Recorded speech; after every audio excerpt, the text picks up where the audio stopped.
Depuis hier, les VTTistes se sont donné rendez-vous au 11e mondial des Deux Alpes en Isère. C'est la deuxième plus importante manifestation du genre en France. Une discipline qui affiche une belle santé. Reportage Christian Deville et Yves Mariglot. 4000 visiteurs, 200 marques représentées. Depuis 11 ans, le mondial du VTT des Deux Alpes ne cesse de grandir. Il est le reflet d'un lourd et long investissement que peu de stations de sport d'hiver peuvent assumer.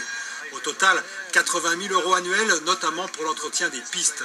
L'équilibre financier des 5 remontées mécaniques qui tournent l'été pour les cyclistes n'a été atteint que l'an dernier avec un chiffre de 230 000 passages.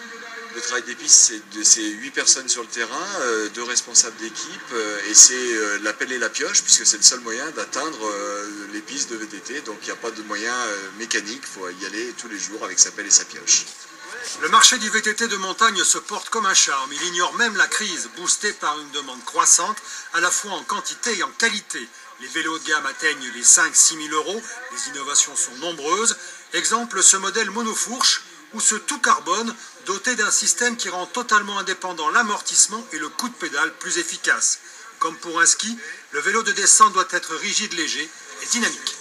Dans les descentes, pour gratter les petits dixièmes, les petits centièmes, il faut pédaler, il faut que le vélo accélère dans les virages plutôt que de s'écraser. Donc le moindre centième est important à gagner. Malgré son nombre de pratiquants et ses grands domaines, la France ne compte plus de fabricants de VTT. Seules survivent, face aux monstres nord-américains, des petites sociétés qui créent et assemblent en France, mais elles aussi font fabriquer leurs cadres à Taïwan. À Taïwan, en fait, ça fait, on va dire, une bonne paire d'années quand même qui se sont spécialisés dans les produits et qui maintenant font du produit qualitatif. Donc, c'est-à-dire que maintenant, le vélo, ce qu'on dit made in Taïwan, est du produit qualité. Descente, enduro, trial et maintenant slopestyle. Le VTT, comme le snowboard l'hiver, se diversifie et se tourne vers le freestyle, ce qui renforce son aspect sport à risque. Tête, côte, dos, coude, jambes, pieds ont leur protection spécifique. Ce marché est lui aussi en pleine expansion. Aujourd'hui, si tu n'es pas extrême, tu n'es pas dans le coup. Donc tu te dois effectivement déjà de t'équiper avec des fringues sympas.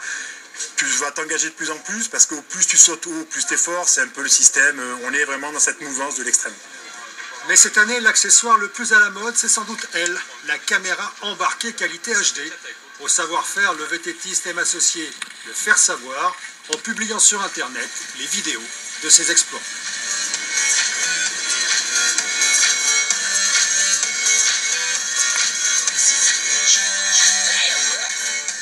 Voilà, retour sur Terre avec dans quelques instants la météo de votre samedi un peu fraîche. Le 19-20 continue. Dernier rendez-vous avec l'info.